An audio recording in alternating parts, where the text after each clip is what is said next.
Parole de Dieu, parole de vie.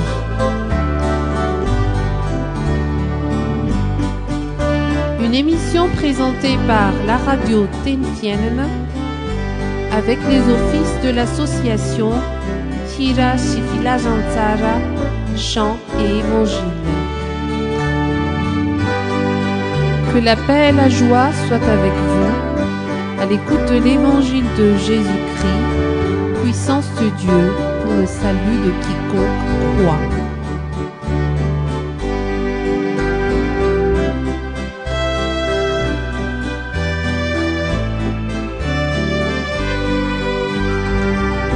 Parole de Dieu, parole de vie.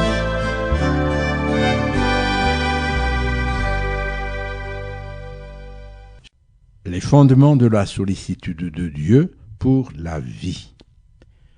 Chers amis, dans le temps, notre entretien portait sur le sujet « Dieu prend soin de la vie ». Afin que cela puisse durer, il est bon que nous parlions des fondements que Dieu a établis, ainsi que de son dessein en la matière. Et c'est ce qui motive le sens de notre thème d'aujourd'hui, à savoir les fondements de la sollicitude de Dieu pour la vie. En effet, la vie est précieuse pour Dieu, et il fait en sorte qu'elle ne soit pas mise en cause et endommagée, ne puisse péricliter. Aussi, ce n'est pas simplement la protection de la vie qu'il assure, mais surtout son bien-être, son développement, son épanouissement. Aussi, il œuvre pour qu'elle puisse croître, avoir la sérénité et se réaliser. Et il applique cela à tout ce qu'il a créé. Nous citons l'environnement, la nature, en un mot, tout ce qui vit. Et il se soucie particulièrement de tout ce qui touche à la vie humaine, ce non seulement sur le plan matériel, mais sur tous les plans qui la concernent. Le corps, la pensée, l'esprit, la vie sociale, la vie nationale. La règle qu'il a établie à cet effet est que soit accompli selon ce qui est écrit au nom du Seigneur, Dieu vit tout ce qu'il avait fait, et voici, cela était très bon, selon Genèse chapitre 1, verset 31. Ainsi, être bon, qui évoque souvent pour nous l'idée d'être beau physiquement, comporte en réalité divers plans d'idées, à savoir la plénitude entière, l'harmonie totale, le plein accomplissement. Pour résumer, être très bon signifie la perfection totale, laquelle reflète la perfection de Dieu, créateur et gardien de toutes choses. La beauté de toute la créature s'est réalisée, parce que c'est le Dieu saint et plein de toutes les perfections qu'il a faites. Et cela s'est accompli par le moyen de son esprit, l'esprit de toute grâce, et de sa parole, la parole de vérité, par lesquelles sa sainteté agit dans tout ce qu'il exécute. Et c'est cela le signe de sa force et la manifestation de sa gloire, comme il est écrit, au nom du Seigneur, au commencement Dieu créa les cieux et la terre était informe et vide. Il y avait des ténèbres à la surface de l'abîme, et l'Esprit de Dieu se mouvait au-dessus des eaux. Dieu dit, que la lumière soit, et la lumière fut. Dieu vit que la lumière était bonne. Genèse chapitre 1, versets 1 à 4. Avec cela vint la révélation de l'évangile de Jean qui déclare, au nom du Seigneur, au commencement était la parole, et la parole était avec Dieu. Et la parole était Dieu, et elle était au commencement avec Dieu. Toutes choses ont été faites par elle, et rien de ce qui a été fait n'a été fait sans elle. En elle était la vie, et la vie était la lumière des hommes, selon Jean chapitre 1, versets 1 à 4. C'est à cause de cette beauté des œuvres de la main de Dieu que le psalmiste le glorifie en ces termes « Les cieux racontent la gloire de Dieu, et l'étendue manifeste l'œuvre de ses mains » Psaume 19, verset 1. De même, l'Éternel est grand. Il est l'objet de toutes les louanges dans la ville de notre Dieu, sur sa montagne sainte. Belle est la colline, joie de toute la terre, la montagne de Sion. Psaume 48, versets 1 à 2 premières parties. En effet, il ne faut pas oublier que Dieu n'a pas considéré comme une proie à arracher la beauté des œuvres de sa main, mais il l'a usée en premier lieu pour le bien des hommes. Et c'est ainsi que les paroles du psalmiste chantent que tes œuvres sont en grand nombre, ô Éternel. Tu les as toutes faites avec sagesse. La terre est remplie de tes biens. Voici la grande et vaste mer. Là se meuvent sans nombre des animaux petits et grands. Là se promènent les navires, et ce Léviathan que tu as formé pour se jouer dans les flots. Tous ces animaux espèrent en toi, pour que tu leur donnes la nourriture en son temps. Tu la leur donnes, et ils la recueillent. Tu ouvres ta main, et il se rassasie de bien, selon Psaume 104, versets 24 à 29. Ainsi, notre souhait à nous, l'être humain, que l'on désigne comme l'être suprême de toute la créature de Dieu, c'est que la beauté que Dieu nous a donnée soit réalisée et demeure avec nous, que ce soit par la qualité de notre esprit en tant qu'homme, selon l'élection de Dieu, que ce soit par la beauté et la plénitude de la créature qu'il nous a octroyée, afin que nous en jouissions et le servons pour lui rendre honneur. Cela est selon qu'il est écrit, puis Dieu dit, faisons l'homme à notre image, selon notre ressemblance, et qu'il domine sur les poissons de la mer, sur les oiseaux du ciel, sur le bétail, sur toute la terre, et sur tous les reptiles qui rampent sur la terre. Dieu créa l'homme à son image, il le créa à l'image de Dieu, il créa l'homme et la femme. Dieu les bénit, et Dieu leur dit, soyez féconds, multipliez, remplissez la terre, et l'assujettissez, et dominez sur les poissons de la mer, sur les oiseaux du ciel et sur tout animal qui se meut sur la terre. Genèse chapitre 1 versets 26 à 28. Tout cela exprime la joie du Dieu créateur, qui est sa joie dans la manifestation de sa gloire et en même temps sa joie de partager son amour pour les hommes qu'il a fait à son image, en faisant de nous ses amis, qui s'entretiennent avec lui et dont il fait les partenaires de sa cause pour la vie, cause commune de l'homme avec Dieu et de Dieu avec l'homme. Ainsi, Adam et Ève évoluaient librement dans le jardin d'Éden jusqu'au jour de leur péché qui les amena à se cacher de la face de Dieu et qui amena Dieu à les chercher en appelant Adam « Où es-tu » Genèse chapitre 1 verset 9. Car lorsque le péché entra, le pécheur en a été contaminé et a été condamné à mort et à mourir pour l'éternité, si ce n'est l'œuvre de rédemption que Dieu a accomplie par Jésus-Christ, afin de prendre soin de nos vies pour qu'elles ne se perdent ni ne se meurent. L'œuvre de rédemption de Dieu, parce que notre paix avec Dieu fut rompue du fait du péché qui a introduit l'inimitié contre lui et qui nous a séparés de lui. Il accomplit alors une grande rédemption, en nous réhabilitant et en nous réconciliant avec lui selon qu'il est écrit, car il est notre paix, lui qui des deux n'en a fait qu'un, et qui a renversé le mur de séparation, l'inimitié. Éphésiens 2, verset 14. Cela est l'œuvre de son amour, comme il est écrit, mais Dieu prouve son amour envers nous, en ce que lorsque nous étions encore pécheurs, ou des pécheurs, Christ est mort pour nous. Romains 5, 8. Ainsi, du fait de son amour pour nous, il nous a couverts de miséricorde et du pardon du péché, car l'amour couvre toutes les fautes selon Proverbe 10, 12. Il a fait cela pour que s'accomplisse, selon qu'il est écrit, mais là où le péché a abondé, la grâce a surabondé, selon Romains 5, 20. En effet, si Dieu n'a point épargné son propre Fils, mais l'a livré pour nous tous, comment ne nous donnera-t-il pas aussi toutes choses avec lui, selon Romains 8, 32.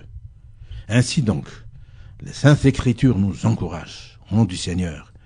Ainsi, puisque nous avons un grand souverain sacrificateur qui a traversé les cieux, Jésus, le Fils de Dieu, demeurons fermes dans la foi que nous professons, car nous n'avons pas un souverain sacrificateur qui ne puisse compatir à nos faiblesses. Au contraire, il a été tenté comme nous en toutes choses, sans commettre de péché.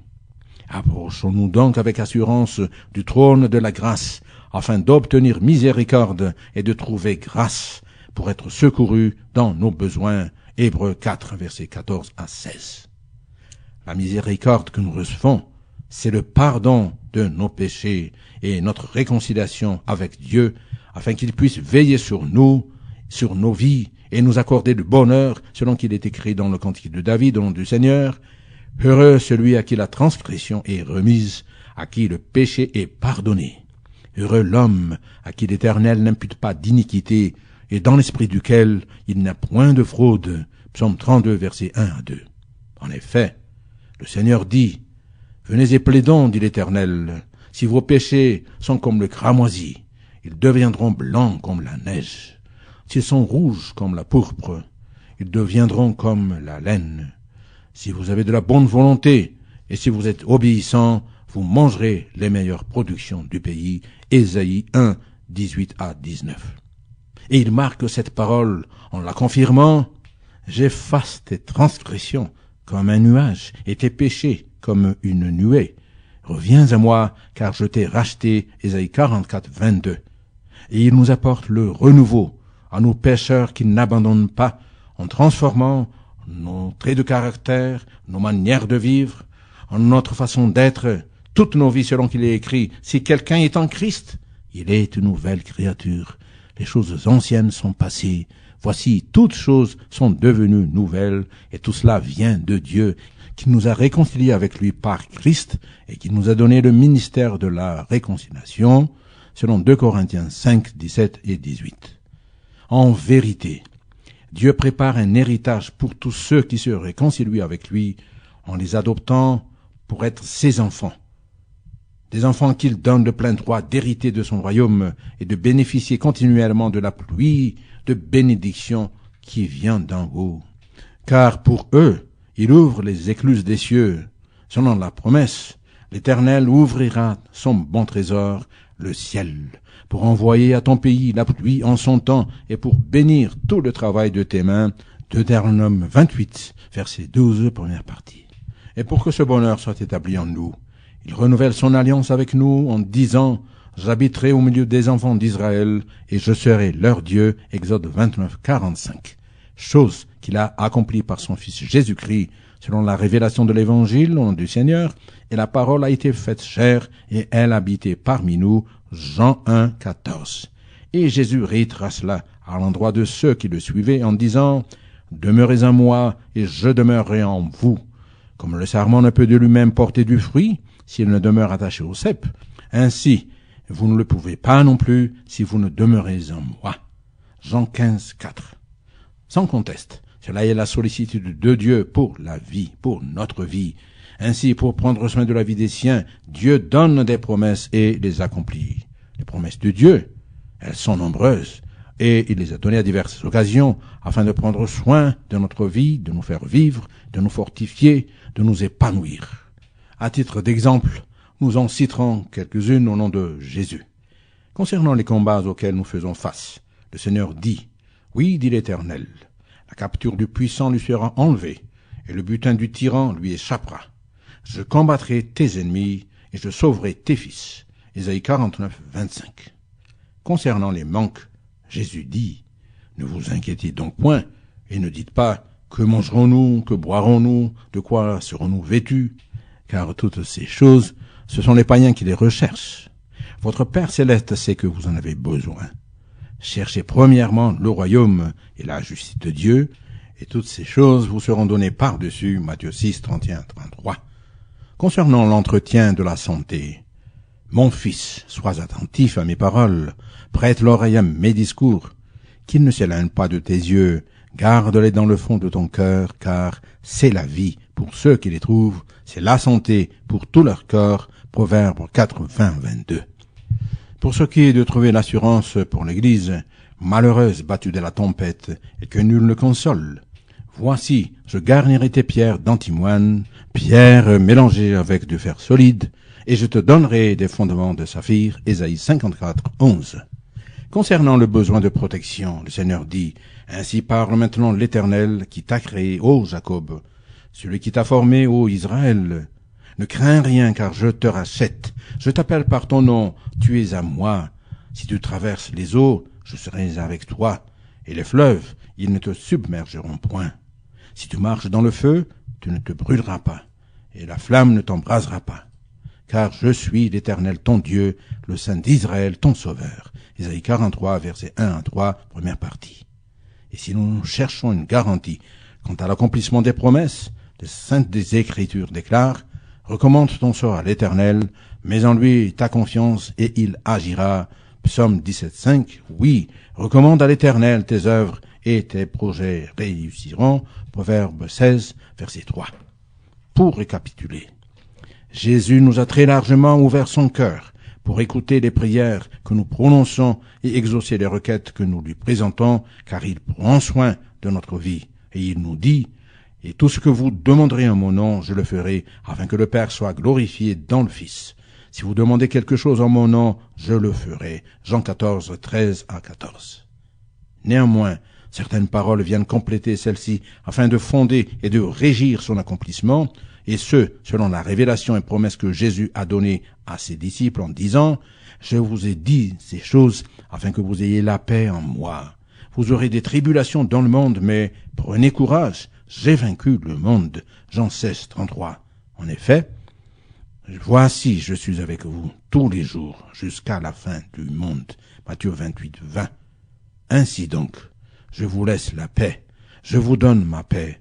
Je ne vous donne pas comme le monde donne, que votre cœur ne se trouble point et ne s'alarme point. Jean 14, 27. À la gloire de Dieu qui prend soin de la vie, de nos vies, dans le nom du Seigneur Jésus-Christ. Amen.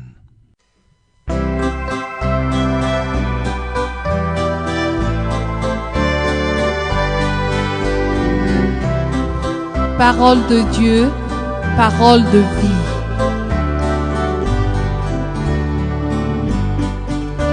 Une émission présentée par la radio Tentienne avec les offices de l'association Tira Shifila Jantsara, chant et évangile.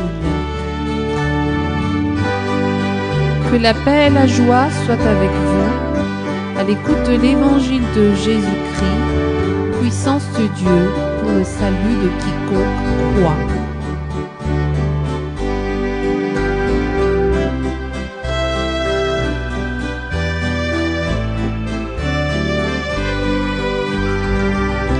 Parole de Dieu, parole de vie.